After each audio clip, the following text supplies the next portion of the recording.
Hello and welcome back to the United Devils podcast. Today we are going to be discussing United's mixed results. One coming back from 1-0 down to win 3-1 away to West Ham, but then a far worse result, losing 3-2 to RB Leipzig in the Champions League, knocking us back to the Europa League for the remainder of the season. We will then be looking ahead to United's crucial matches in the Premier League at home to Manchester City on Saturday and away to Sheffield United on Thursday. With me today, I welcome back Jason and Arian, and we'll talk briefly about the West Ham game because that is obviously seems like ages ago. But after an hour of really just awful football, United and the subs that came on made a massive difference in the second half. Pogba with a fantastic finish, somewhat controversially due to Henderson's kick. But then sealed the game off with fantastic finishes and skill from Mason Greenwood and Marcus Rashford. Jason, we'll just talk firstly about the first 60 minutes. I mean, it could have been 4 or 5 for West Ham, could it not? It was bad, and unfortunately, it's become a bit of a hallmark of Man United. These slow starts, these just awful. Looking uninspired or not ready, or perhaps the wrong 11 starting. We can get into that. I would love to hear what you guys think about that. But it just seems to happen very often in that West Ham game. Definitely an example of it. And they're down 1-0, and as you alluded to, it could have been far worse than that. But then what's also become a bit of a hallmark under Ole, and a bit of a good hallmark, has been these moments where we're almost like a basketball team and can score goals in bunches, 2 to 3 within moments, and turn that game around and arguably turn the season around, at least in terms of a title push or a top 4 push. But I would really curious to hear what you guys think about that, like what the slow starts and the lineups that they start the game with, and I just wonder about it. Like, what do you guys think? Well, I mean, I can say I thought when I saw the lineup, I saw no Bruno Fernandes, no Marcus Rashford. Perfect. They're being rested for the Champions League. It's exactly the right decision. And the fact is that the team that we set up with was fully capable of winning against West Ham, regardless of the form. West Ham had obviously won 3 games in a row. But, I mean, Arian, would you agree that team could have beaten West Ham comfortably in the first hour? But what went wrong for that team? I mean, yeah, I think the past few games, and especially away from home, I think the consensus on social media has been that, well, those are the right team selections. And especially for the West Ham, like you said, the 2 players that probably needed the rest most got arrested ahead of probably the biggest game of the season, which was coming, which was absolutely fine. And it's just, it's mind-blowing to me because no matter the 11, they always start the same. And I just put that down to the mentality, I think. And I don't know how much of that is Ollie not getting them kind of maybe pumped up enough for a game. But then on the other side, I'm asking, is that what he is there for? Does he have to be like a cheerleader in a way to get them up for every single game? Like, I think those players playing for the Manchester United badge have to give some of that themselves and not wake up when they're down 2 or 3-0, because like we saw against Leipzig, which we'll obviously talk about, sometimes you're not going to be able to come back. Even though they got pretty damn close while being 3-0 down, sometimes you're going to get undone by it. So it's definitely a worry for me. And I do think that it's down to the mentality and maybe a bit of complacency creeping in after going on decent runs. Like, I think we're 4 in a row now wins in the league. Mm-hmm. And I think maybe they just feel like those games against the lower kind of opposition that West Ham, with all due respect, is, they feel like they can go out there and just be entitled to a win, where we see in the Premier League every single game that's just not the case. Yeah, absolutely. I think you alluded to it just then. We're on the best away run of any Premier League team right now. We're on the best run of any Premier League team right now. And I think the fact is that with a game in hand, we're 5 points away from the top, where Tottenham and Liverpool are really sort of sat there, really, and Chelsea and Leicester and all the rest are just a little bit below us. And it's when people compare it to Mourinho's final season, I don't see there being any kind of similarity. The difference in points was 14.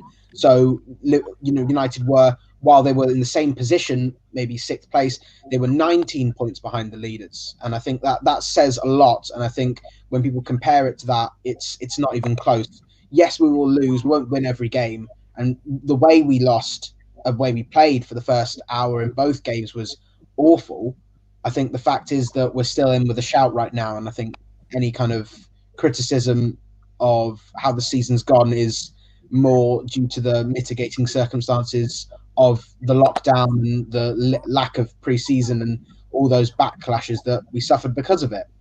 But we'll get on to the more positive parts now. Obviously, United came up with 3 goals, and we'll start with the Pogba goal. I mean, firstly, Jason, for you, controversial, yes or no? Yeah, I mean, you'd have to say a bit, but ultimately, I'm going to choose to think more about the finish, and it was a brilliant finish. What do you think? Magnificent. Absolutely brilliant. It's just exactly what Pogba can do. And, hopefully he'll keep fighting for us until he's no longer there, but we'll talk about that in a bit. Then the Greenwood one as well. I mean, what a touch. That doesn't get shown a lot on the replays that I've seen, especially on the Sky Sports highlights, which I've watched about 6 times since the Leipzig game. But, I mean, it's a fantastic touch, a great cross from Telles as well. Aaron, do you want to see Greenwood a lot more in that striker position, or do you think he's still got a position out on the right until a replacement is found? He's definitely impressed me in what we've seen of him playing through the middle so far. And what I like to point out about that West Ham goal as well is the run that he made, where he kind of sent the defender the wrong way first, and then he changed direction and went over. And that touch from that Telles cross, which was a bit behind him, was absolutely outrageous. And how he just managed to turn that over. And questions were asked of Fabianski, maybe he should have gone to that. But the shot, he takes his shot so early and so powerfully that sometimes keepers just don't react. And I also look back to the goal against Leipzig when we won 5-0 at Old Trafford. The run that he made against Upamecano, which is worth noting, to kind of shoulder him off, get in behind and put that finish in. I think I tweeted after that West Ham game that I think Greenwood is going to be the first choice number 9 sooner than we might expect, because he is bulking up, and I think that how smart he is at playing football as well, the runs that he makes, and just how lethal of a finisher he is. I wouldn't be surprised if we're going to see more and more of him even this season playing in that position, especially with Martial currently not in form and recently playing more off the left. And Cavani, I think he's picked up a knock against West Ham. That's why he came off. He wasn't available for Leipzig. So I think you might expect a few knocks here and there with Cavani, considering his age and his injury history. So I do think that there will be opportunities there for Greenwood this season to kind of start making his trade at that number 9 position. And perhaps on Saturday. Sorry, Jason. Yeah, I was just going to say, if I can jump in, just 2 quick things just off of what you're saying about Greenwood. And the other thing that's so heartening about Greenwood's play is he faced a lot of, I felt, kind of unwarranted and unfair criticism and responded to it like a 10-year veteran, like a pro, like a guy who's been around for years, and he's still so young. And for him to shut all that out, like conversely to some other players on this squad who couldn't shut out the critics, and this guy at the young age that he's at, to be able to shut that out is, to me, incredible. And to do the kind of things he's able to do on the pitch. And you mentioned Telles, what a difference he's made. What a fit he is. Absolutely. I mean, he pushes. I mean, we had last season, we obviously had Luke Shaw and Brandon Williams, but in that sense, Shaw was always going to be over Brandon Williams when fit, regardless of form, really. So Telles coming in offers more competition. I think he pushes Shaw out of the team. We'll see what happens. Obviously, both of them now fully fit.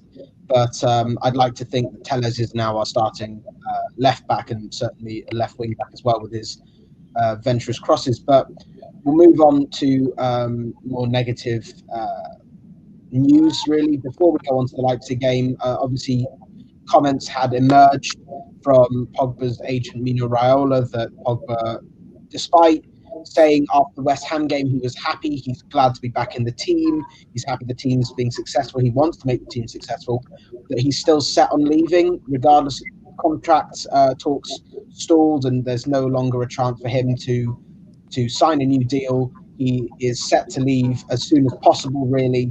And the club reportedly are happy to be rid of him and are frustrated with the noise coming out of his camp. And so, firstly, we'll talk about that. We'll talk about potential deals for him. But Aaron, is it time for him to move on, or do you see him potentially staying longer than we expect? I mean, first of all, that whole day was insane because I remember vividly waking up and seeing the quotes from the post-West Ham game, the interview that he gave saying that he doesn't care if he scores or assists as long as the team is winning. And it was like, well, that's just perfect after that performance against West Ham. Well, even his performance against West Ham wasn't great, but after the goal, he seemed to kind of grow into the game, and you could see the confidence got pumped into him. And I was like, well, this is perfect timing, especially with Leipzig coming up. This is the most positive interview that he could have given. And seeing at the history of what has happened before, where whenever he's had a good performance, Raiola was always creeping up. Well, he did eventually a few hours later. Raiola was right out of the cave after Pogba had a smile on his face and put in a good performance and with those comments. And it's just, I mean, everything that came out after as well, there was nothing there that maybe we saw, I think, in the summer where there was rumors that United are working towards a deal with him. Everything since the Raiola quotes has been that Pogba has been unhappy for quite some time, that his teammates kind of know that he wants to go. We saw something that he wasn't happy that United aren't building around him. And I mean, I think it's just all, as much as I personally hate to see it because I've been a huge fan of him and I thought him coming back was a great statement from United of what they want to do going forward. And I think we all expected him to come into that midfield and really become the stalwart and take it over and be that midfield general. I just don't think he has been. And that's why that's one of the reasons why, especially when you compare him to Bruno coming in and the impact that he's had. I think that's what we thought Pogba would be. Maybe less goals and less assists because Bruno is just a goal contributions monster.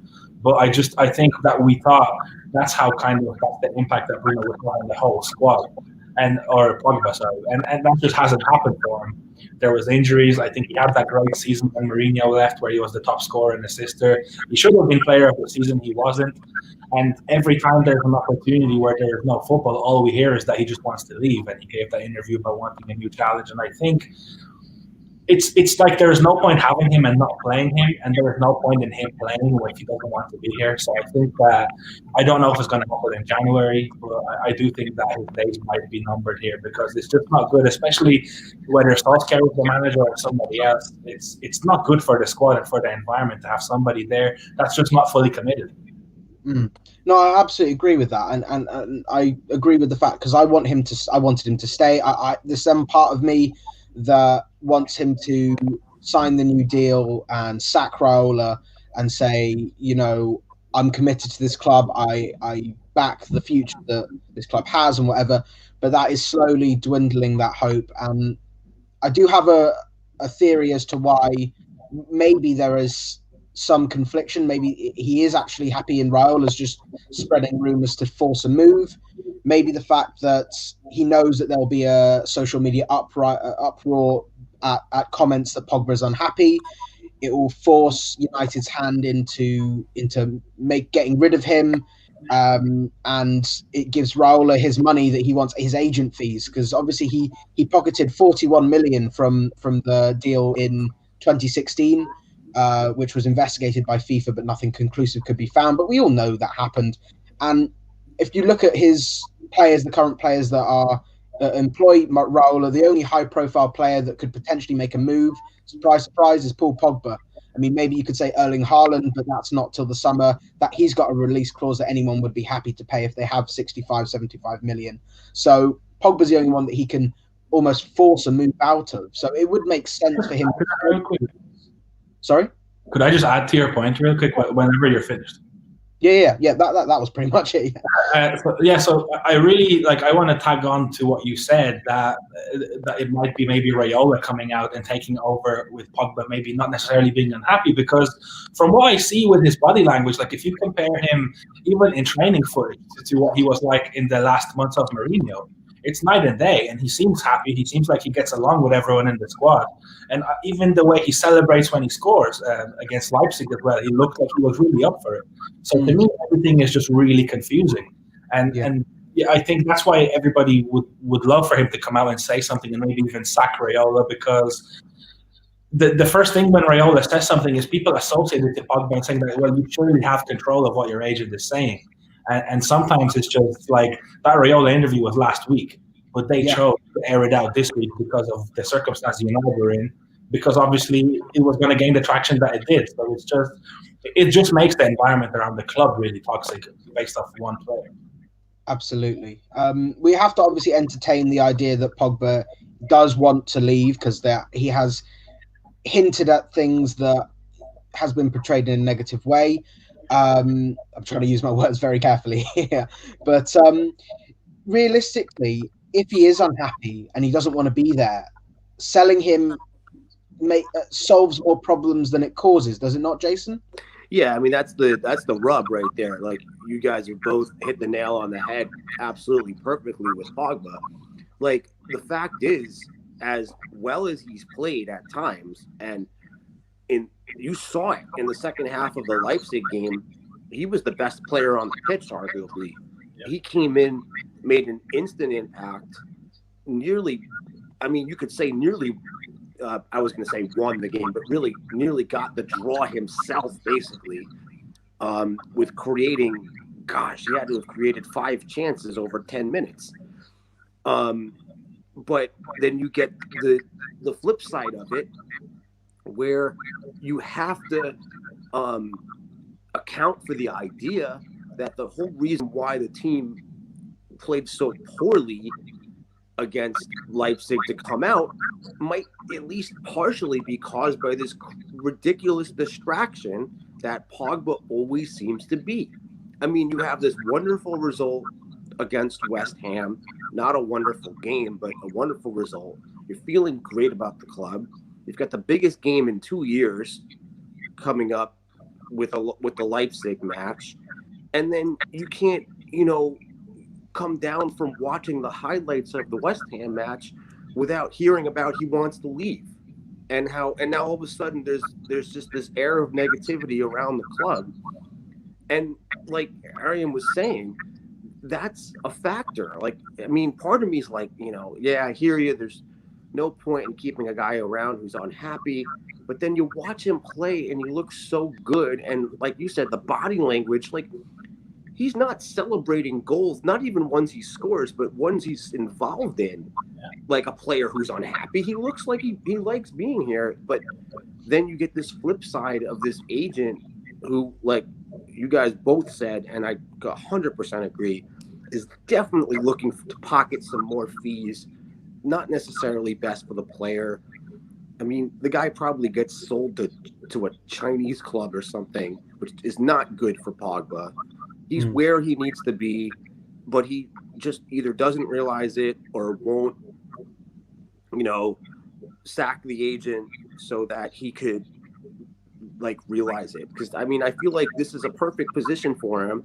He talks about a new challenge and winning titles and winning trophies. The opportunity is here to win trophies. We're in semifinals and quarterfinals of competitions all the time. We were in the FA Cup semifinal last year. We're 5 points off the league title with a game in hand. I mean, it's going to be the same everywhere else, unless he wants to join, Bayern Munich or something. Like, what does he play and win a title? I mean, you need to be involved, but it's just such a frustrating situation. It really is. Yeah, absolutely. It really is. I will say this. I genuinely, with every ounce of my body, physically hate Mino Raiola.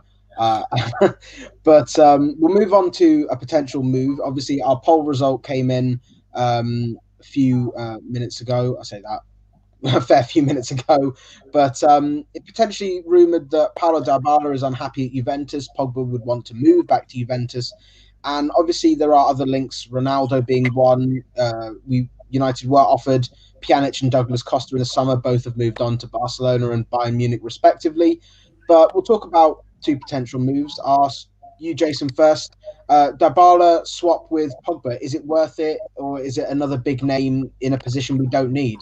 It feels like one of those media-driven things. Like, here's one guy who's unhappy, supposedly. Here's another guy who's unhappy, supposedly. Let's just swap them. But I don't feel like Raiola would let that happen. I feel like he would want somewhere where he's sold and could make money. I think you guys, again, hit the nail on the head with that. I think that's Raiola's priority. He'll sell him to freaking MLS. He doesn't care. He just wants money. But I mean, ultimately, I've always been a guy who believes if you can bring in talent, bring in talent. I don't care what position it's at. So the guy's a great player. If it's possible, I'd entertain it. What do you guys think? I mean, I've always been a big fan of Paulo Dybala. He's young, he's energetic, he's fantastic in 3 or 4 positions. He can cross, he can shoot, he can play make like any good player can. The thing is that he's not quite what we need. We need a wider right winger. We need a defensive midfielder. We need a quick centre back, and we probably need a bit of backup at right back. But as long as Dallow's fate is sealed away from Old Trafford, but he's not a position that we need strengthening in January, certainly. But he's a player I wouldn't say no to if the offer came around, especially if Pogba is unhappy. Right? Would you agree with that, Arian? I think my initial thoughts on that was that bringing in somebody like him, who on paper recently is a bit of a right attacking midfield, I think a similar role that Mata plays when he plays. I think that kind of blocks the potential move for an actual out-and-out right winger. That I think that's what we are crying out for. And I've been seeing a lot of discussions today when this rumor first came out. People were saying, well, he will do what Mata does, but better because he's younger and probably faster and stuff. But I have questions like, would he? Because I feel like he's more of a Greenwood player than he is Mata. Because even though he can create, he's very good on the ball. I think he's more of a false nine that will like to sit in the middle even more than Greenwood does. So that right-hand side will be unoccupied, and there will be just Wan-Bissaka there by himself if Dybala comes as well. So I do agree with what Jason said, though. If there is talented players available, I think you bring them in, because especially if they want to play for you, I think that's the key thing. Like, I don't think if Solskjaer is in charge, he's not bringing in somebody who doesn't want to come to. He's only coming here for the money. So I do think that if you can bring him in and you can fit him in here, then do it. But I'm not sure where he fits in United's best 11, because he is not the kind of striker that Solskjaer wants. Clearly, with the addition of Cavani and Martial already here, I think Solskjaer is leaning towards somebody more like Cavani. And he's definitely not the answer on the right wing, because, like what I just mentioned, I think he's one of those players that will drift inside, and that right-hand side will be wide open. So, yeah, I hope that we don't rush into something, because his contract is going to run out after the summer after next. So I do think that I would wish that United either just take money for him and do whatever they want with it, or if they are taking a swap, they look at a position that I think we need more. Rather than just getting in Dybala for the sake of it, because it's a big name to sell jerseys.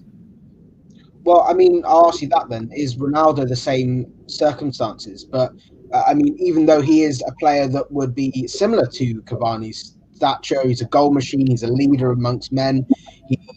He's one of those players that makes the team play better, and that's something we needed against Leipzig in the big games. He comes up with goals, and it's something that we've seen Ibrahimovic shine in, Rooney down the years, Ronaldo before.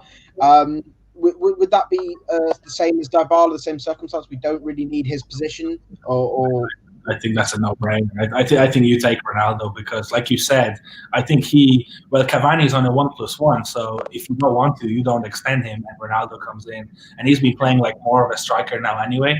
But he can also drop out to either wing, which fits United's system with three fluid forwards anyway. It fits it seamlessly, and it's just a lethal finisher. Like the way he's developed his game, he doesn't only score worldies now, like Solskjaer often says. Martial and Rashford only score worldies, and they need to score those scrappy goals. Well, Ronaldo has developed that in his game now, that he scores those scrappy goals as well. So he's always there where you need him to be. So I think that in that case, that's a no-brainer. You bring him in, and he makes the team, I think, much better straight away, in spite of his age. But there are some athletes that are freak of nature, that Father Time takes longer to catch up with them. And I think that we have seen from him that if he comes in, I think he just walks into the straight 11, and people want to play with him too, which is, I think, a completely different scenario in comparison to the Dybala one for me. So I think if Ronaldo was on the table, I'm pulling the trigger. Well, I think we can speculate about Ronaldo as we've done for about, let's say, 11 years, maybe, coincidentally. But there's a couple of things that might factor into that. One, Bruno Fernandes obviously said that he talked to Ronaldo weekly about how Manchester is and everything.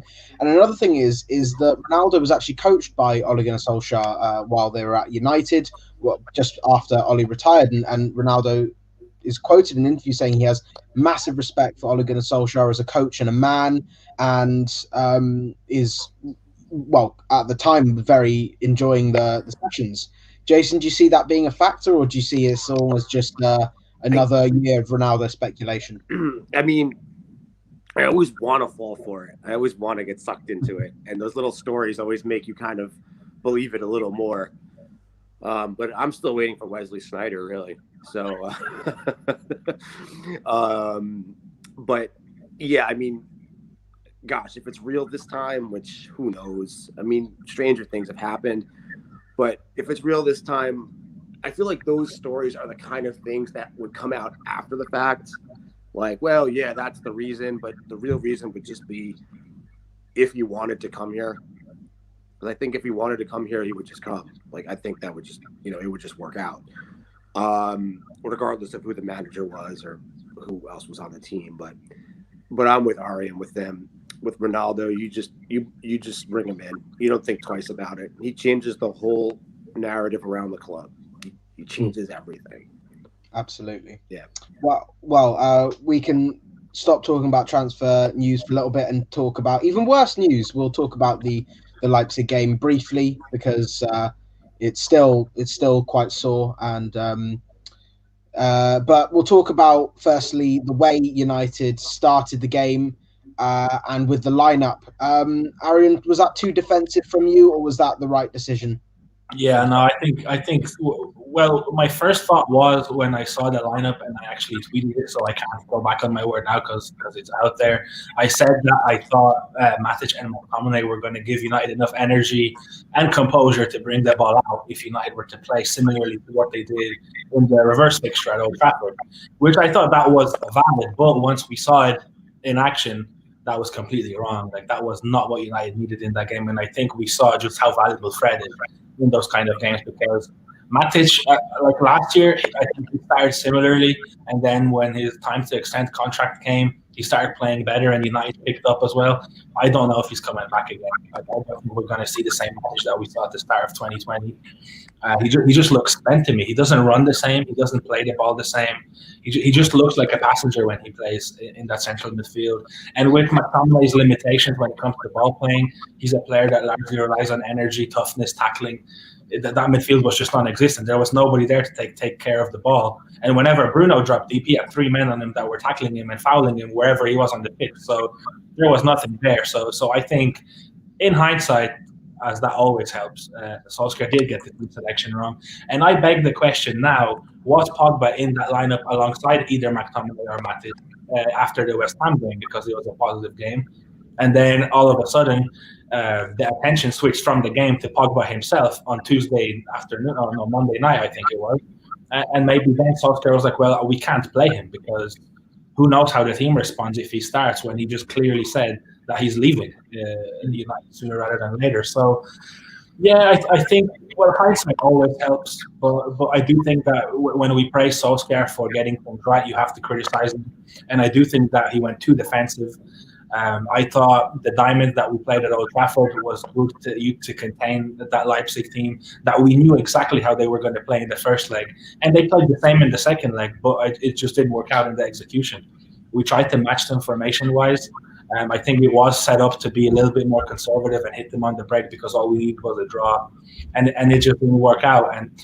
But then again, I think just to play devil's advocate a little bit, you can't really blame the coach that much for the mistakes that they made when conceding the 2 goals. Because I'm sure nobody's telling Wan-Bissaka not to mark Angelino, and I'm sure nobody's telling Telles and Shaw to be right on top of each other when the right wing-back is bombing into the box to get on the end of the cross. Because the 2 goals were like twins. They were the exact same play, just a cross-long switch from outside the box that ended with poor marking. And that's bitten us in the past as well, those being sloppy on the back post. And it's just not acceptable. Like the first 15, 20 minutes, that game could have been 4-0 and over. So it's again that slow start, that not really knowing what's going on until about 20, 25 minutes in when you're behind, which is not sustainable. Yeah, absolutely. I mean, I think you're right. I think the thing is that both Matic and McTominay can really only play with either Fred, Pogba, or Van de Beek, but can't play with each other. It has to be one and the other, but not two together. It's like the same magnets; they just don't work. But and you're right as well. You can't blame Solskjaer for the errors we made. Wan-Bissaka, I mean, I'm a big fan of his. I refute any claims that he's an awful footballer that has no way of changing. He's 22 or 23 years old. He has plenty of time to get his game right, and he's got a lot of it right.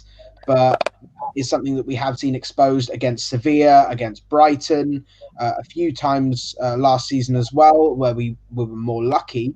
But it is something that is worrying. But those two goals, like you said, they're clones of each other. The third goal, Jason, I mean, who do you blame? What do you do? How do you sort of avoid it, really?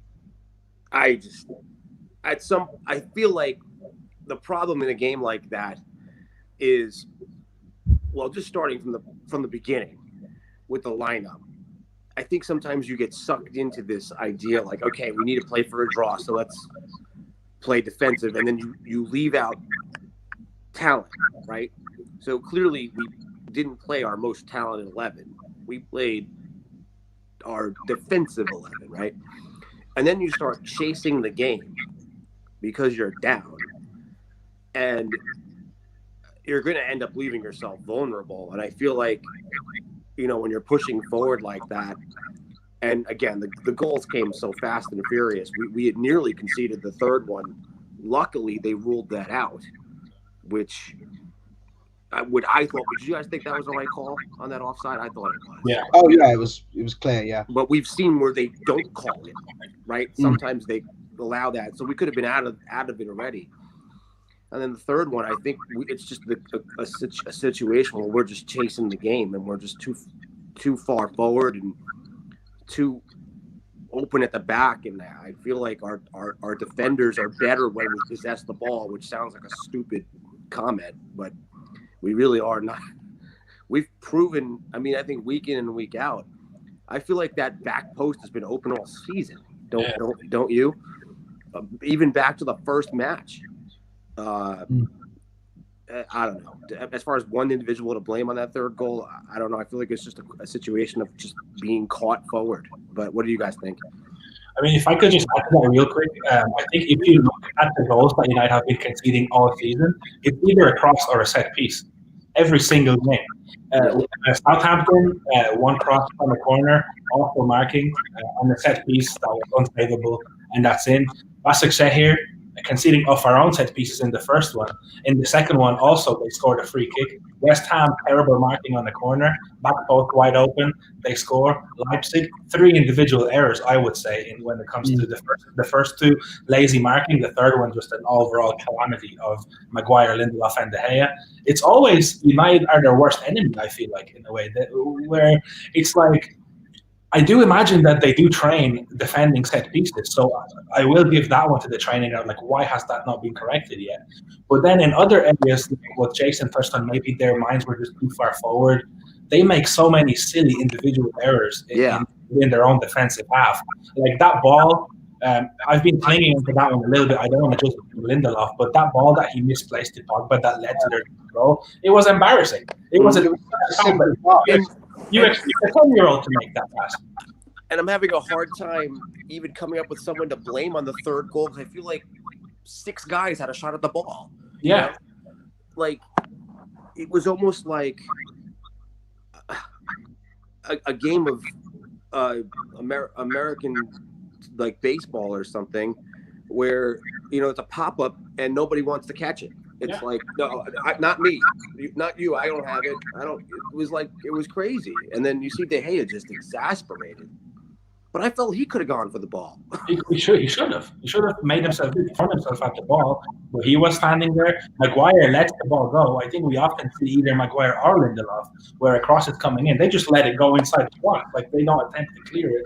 They think somebody has it behind them, which is, it's disastrous. You cannot let a ball go through you if you're the first man. No. That's begging for it. It's the corner of uncertainty. It's begging to be punished.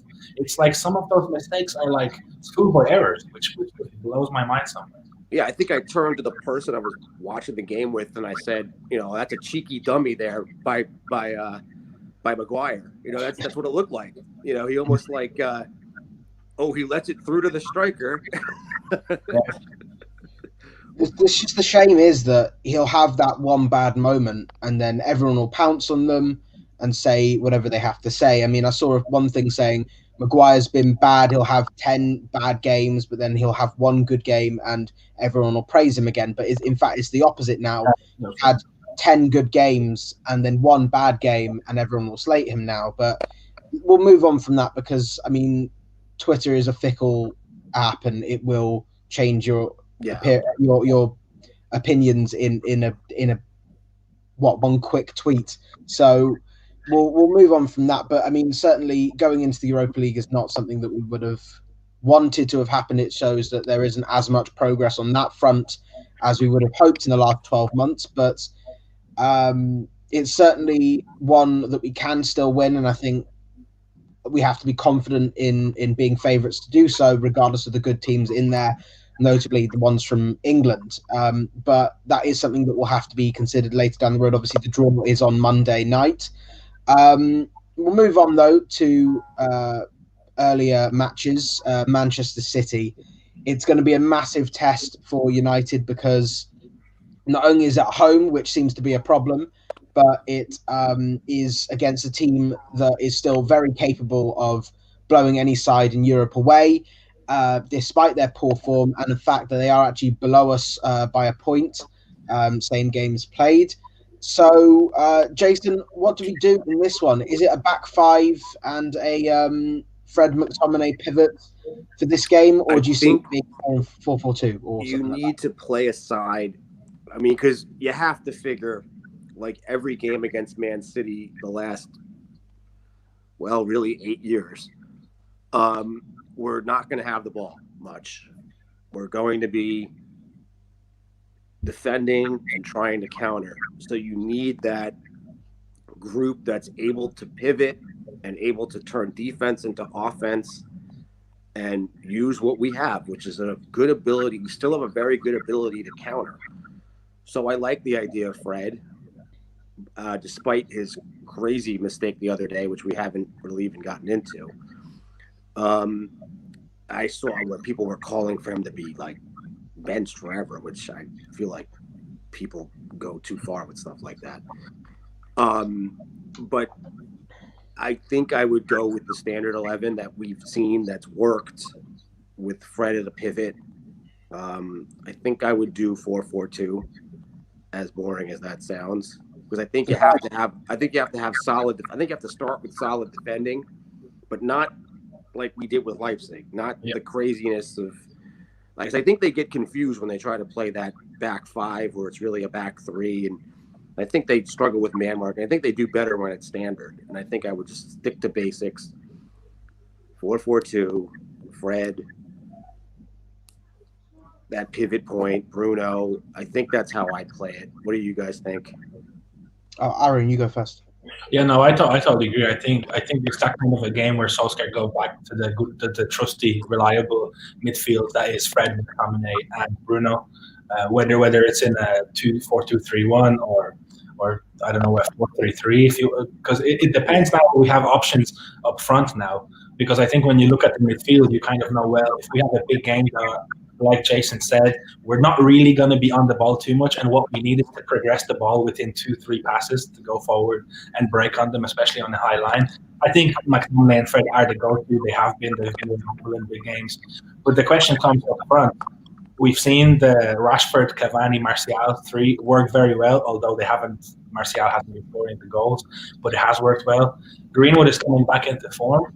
So I think that's a bit of a headache up there, whether you want to go with that 4-2-3-1 or if you want to go back to a diamond, because like we've been saying earlier, even with all the talk with Pogba on the move, he's looked better recently. Van de Beek looked fantastic when he came out against Leipzig. So I think if you do play McTominay and Fred, a diamond could work. If you just play Van de Beek and Bruno there, and then the split two again, I think that might be our best setup at the moment. I think that's the most effective one because we have so many good midfielders and so many hard-working midfielders that it just kind of fits, and you play it into the two attackers. And I'm just wondering how Solskjaer has it planned for that City setup, because they're probably going to press and they're probably going to have most of the ball.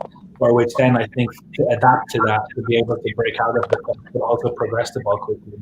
I think with if more. I can piggyback off what you're saying, yeah. I think that's where Pogba really needs to play. And I think that whatever he's saying in the media, whatever, Raiola, I think you just have to ignore it, because his ability to turn defense into offense with one pass is that's literally, he could kill City by himself with those balls. We can have where they have 65% possession, 10 attempts on target, 6 on frame, whatever, and we still win 2-0 because Pogba puts 2 balls perfectly to Rashford or Martial or Bruno off one pass, one long ball, and we score on both chances and win. We've done it before, and it's doable again. And I think with a diamond, if you have McTominay and Fred there, and then Pogba and Bruno, say, for example, I think I like that idea. All you need really is for one of the 2 defensive midfielders to win the ball in the press right into United's half. That falls into Pogba or Bruno, and they're either always forward, and they play a high line. So I think that might be. I think United have done that well in the games that they played against the big teams this season, and I think that might be the go-to again, because as long as United can finish, because we've been creating chances in all of the games.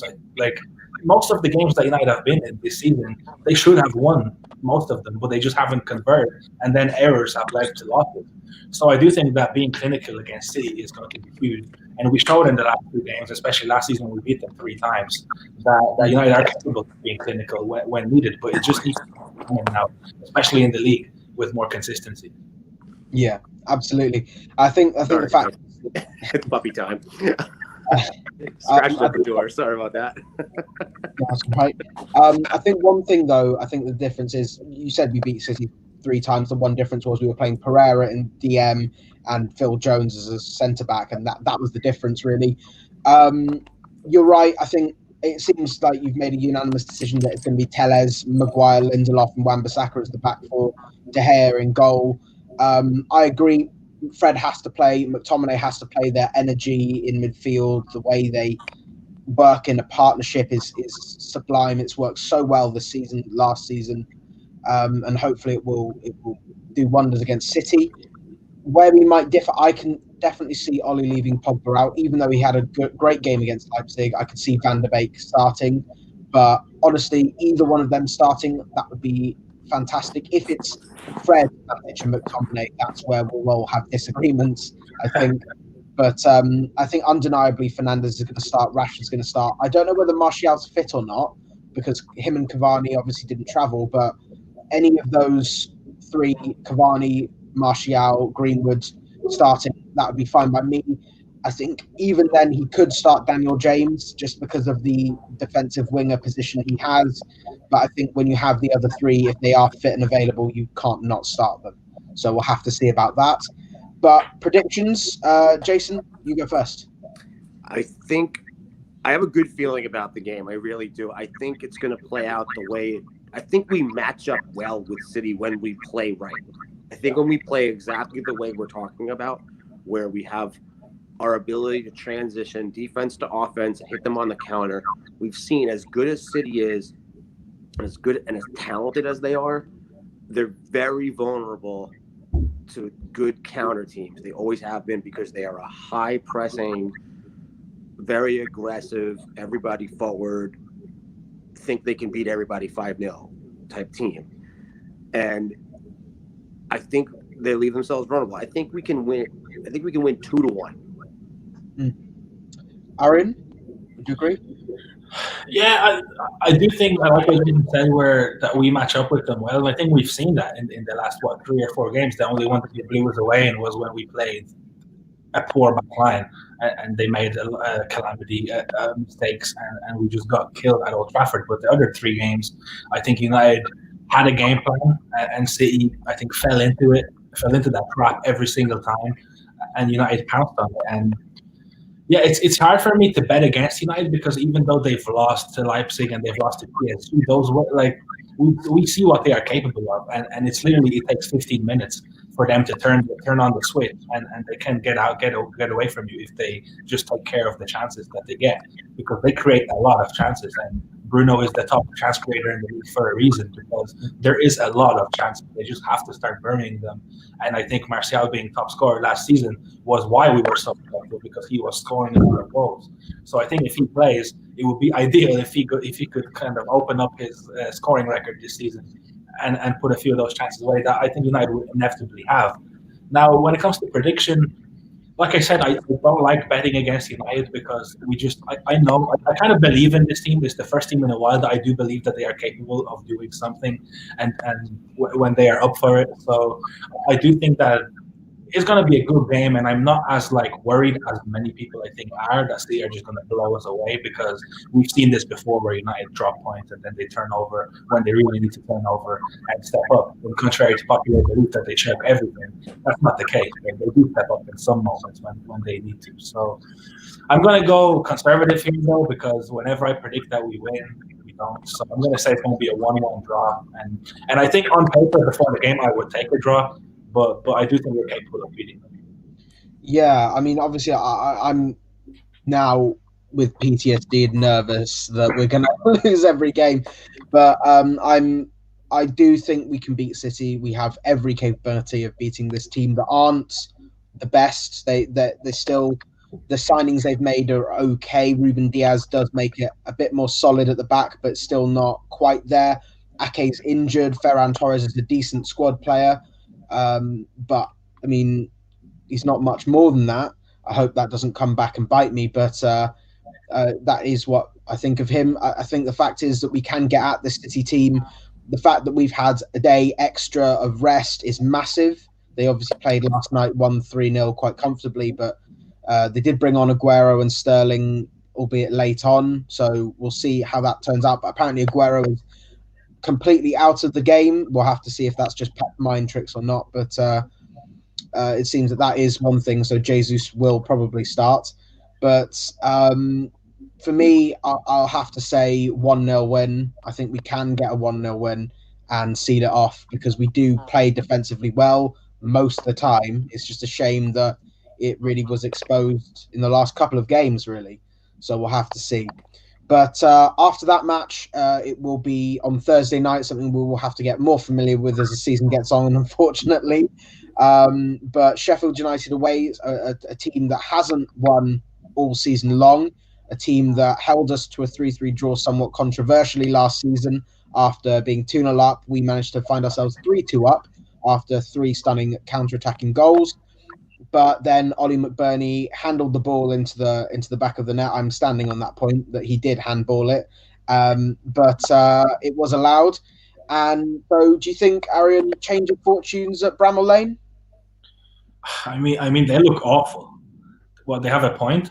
So I think some of their results have gone against them cruelly because they've looked maybe better than what some scorelines reflect. But I think overall they've been terrible, home and away, and it would be typical of United to go there and give them their first 3 points of the season, wouldn't it? Especially if United beat City, that would just be the perfect the scenario, like the story of the last decade since Sir Alex left, that you can go there and get turned over. But I do think that the run of fixtures now in Christmas is kind of maybe a little bit kinder than usual. When it comes to the strength of opposition, like last year we went into December and we had Tottenham and then City back to back, where they were supposed to get sacked again. And we beat them both. So I do think that the schedule on paper has been kinder to United, and I would expect them to, especially if they pick up a victory against City. I think you can start to sniff the Premier League being there for the taking. Maybe not the title, but the challenge. If you get a victory against City at home, I think that's going to be a huge statement with that game in hand, and you would expect somebody's going to start dropping points ahead of you sooner rather than later. And the head-to-head again with Liverpool and Tottenham are coming. So I would actually expect them now with Champions League being gone, and I hope I'm right because they've proved me wrong a lot in recent history, that they will kind of key in on the league and stop being complacent in the games where they're supposed to be winning. So I think the mood of going into the game will obviously be dictated by how United perform in that City game. But I don't think they're going to go away to Sheffield and let them get anything from that game. And I think we've shown that we're a little bit better playing against low blocks. And there, I think, now at a stage where they're going to be looking for something, some miracle, some changes every game to see what can work and get them those 3 points. So I think that'll be for the take. Yeah, especially because they just never, especially because they're at home as well. But I have a quick stat for you. We did score 3 times against Sheffield United, both times last season. The difference was we conceded 3 goals against them at Bramall Lane. The difference between the two sides there, Phil Jones was in defence and Andreas Pereira was the holding midfielder alongside Fred. Any surprises there again? But Jason, do you think we can find a win at Bramall Lane? I feel like, and as the whole time Aaron was talking, I was thinking about the last decade. Like, you really did hit the nail on the head. This team has been on the brink of these kinds of moments for years and have mainly come up short, right? I mean, we saw it again Tuesday night. That was the moment to come up with, and we talked about this on the podcast in the summertime, like toward the end of last season. We talked about learning how to win and learning how to be a team that has lofty goals. And it's like Arian said, it would be so united. There's a saying here about the Red Bulls, the New York Red Bulls. They say that's so Metro, right? And it's the kind of moment where it's becoming so united as well, where, wow, okay, we played great against Man City, hit them on 2 great counters, stole a result. Excuse me. We're 1 point off the title race, whatever, 2 points off. We're heading to Sheffield, haven't won yet, terrible team, no Henderson anymore, and then you lose. That's the kind of moment that we've experienced. It was last year in the Europa League against Sevilla. We're going to get our revenge. We're going to go to the final. We're going to lift the trophy, and we lose, right? FA Cup semifinal. Here we go. We're going to make the final. We're going to play City. We're going to win. And we lose again. So at some point, we need to get past this moment. And not that Sheffield's some great team. They're not. But we saw it with United teams that won the title. They didn't win the title because they beat the Liverpools and the Tottenhams and the Cities and the Chelseas. Yeah, that they held their own in those matches. They split the matches. They won home, lost away, or drew at home, drew away. Won, drew one, drew both, whatever. You win the title by beating the teams you need to beat. Liverpool last year dominated teams like Sheffield, dominated West Ham. We dropped points against teams like that. So this is the kind of game, like, if they're going to be a legit title contender, it can't be in doubt. You got to go there and you win. I don't care if it's a 1-0. It doesn't have to be 10-0, but it needs to be a matter-of-fact win. That's it. So it's going to show you a lot. I feel like this Sheffield team might just be that bad, and I feel like at some point this United team is going to turn the corner, Manchester United, I mean.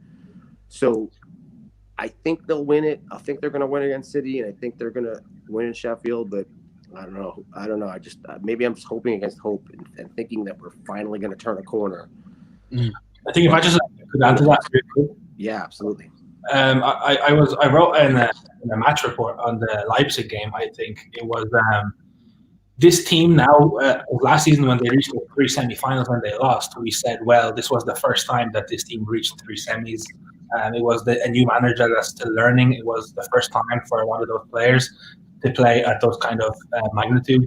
And in the Europa League semi-final, we should have been clear and gone into the final by the time Sevilla actually turned that game around. So I think now what I said exactly in the article was this team has been through enough heartbreaks now to learn from it and start producing in those key moments and finally break the barrier, because it's a mental thing at this point. Like, there is no coaching and no tactics that will get you over the mental barrier of starting to come up big in the games that you need to do. Exactly like Jason said, there will be talk about, oh, they didn't win this in style, they didn't win this like they were supposed to. I don't care. If they go to Sheffield and they have 40% possession but win 1-0 and get those 3 points, at this point that are huge. That's all that matters at this point, because you have to start winning those games ugly. Because the talk about these United sides have been, oh, well, they don't have a style. We don't know what their style is. Well, style doesn't do much if you're not winning, because a lot of people say, oh, if we play good but lose, at least like I like it. Well, no, you don't. Because if Mourinho won the league with 38-1-0, nobody would care, essentially. So that's the thing for me. I think now is the time. They've experienced sour losses. They've been behind. I think you can see now this league is there. Again, I want to be reserved and say we might not win the league, but the title challenge is there to be in it. And those big wins now, 1-0s, 2-1s against the run of play, they're huge, and it's only players, I think, mostly to break that mentality barrier and get over it, beat that hurdle, and start producing the results that they really need to be producing. And we're fully capable of doing all of that, and we're fully capable of competing for trophies as well as that. We've got Everton away in the Carabao Cup later on this month. It's going to be a massive game, which will show where United are at, because it's going to be sandwiched in between big games against Wolves and Leicester and all sorts during the tricky December month. And then we've got the FA Cup against Watford, who can cause problems despite being in the Championship. And we've got the Europa League, which we have to take seriously. There's no doubt about that. So it will be a big test for this team and the squad. And maybe we'll see some reinforcements in January, but we can discuss that at a later date. First and foremost, they have to win these next 2 games, and then we'll go from there. Just pick up each 3 points as we get along, and we'll see how the momentum builds at the end of the month. Then we can decide if we're still in a title race, if we're in trouble, if the manager's job needs to be questioned, which I hope it doesn't, because he's done enough so far for me, especially since he is the highest scoring manager of points since January, since he got his reinforcements in. So I think that's a big factor. But I'm afraid that is all we have time for this week. Thank you for listening, and thank you to both Aaron and Jason for joining me. It's been a pleasure talking to you as always. Thanks for having me, mate. Thanks for having me on. It was good. It was a good time. Yeah, it's a pleasure. Always makes me feel better about the squad. even after what was a bad game, we can still have a little bit of positivity, and hopefully that'll bring us into the results coming up in the next 7 days. If you have any questions or topics you would like for us to discuss next time, please comment below on the live chat or on the Twitter poll. And if you enjoyed this, please like this video, subscribe to our channel, and follow us on Twitter